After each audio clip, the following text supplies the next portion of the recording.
guys, ito nga tayo ay magluluto na ng miswa guys for breakfast. Tayo maglagay dyan ng oil.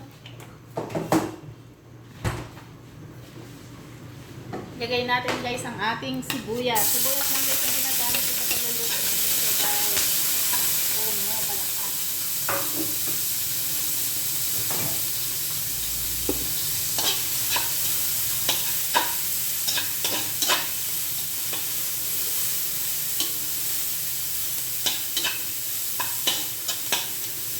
Ayan guys, ilagay natin yung pork. Para hindi masyadong kailangan natin. Ganyan. Sabi nila yung tama natin gawin niya.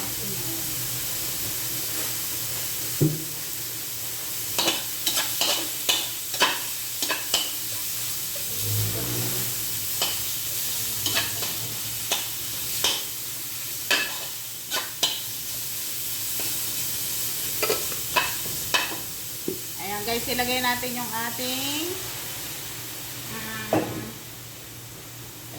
scallop yan guys, dry scallop, tapos mushroom, water. Magad tayo guys ng soy sauce light. Ayan.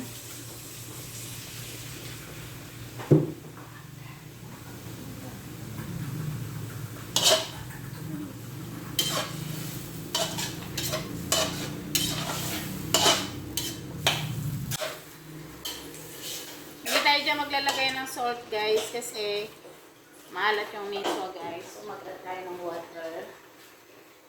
water and then pakuluin lang natin yan, saka natin ilalagay yung miso. Itlog guys ay kasalukuyang naluluto na siya guys. Yan ang ilalagay natin sa ating miso. Ayan, egg, boiling egg. Guys, at dahil kumulo na siya, ilalagay na natin yung miso guys. So ganito lang guys yung paglalagay ng miso. Ipapakita ko sa inyo para hindi ito mamuo ang miso guys.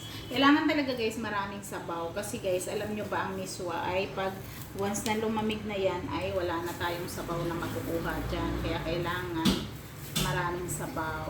Yan, ganyan ang paggawa guys para hindi mamuo yung miso. Ayan, ganyan. Igaganyan-ganyan nyo lang yan guys.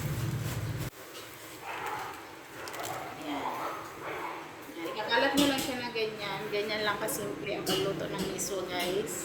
Ayan guys, oh, tingnan nyo. Ang dami ng sabaw nun ha. O, tingnan nyo, kakaunti na yung sabaw.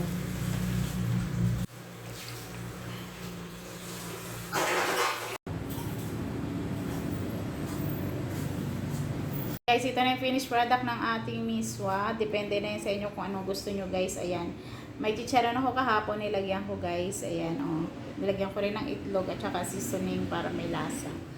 Masarap yung lasa. Doon kasi sa mga walang depende yun sa inyo guys kung anong gusto nyo. Ayan. Nilagyan ko siya kasi yan ang gusto ko guys. Ayan. Yan ang pagkain ko guys today. Breakfast.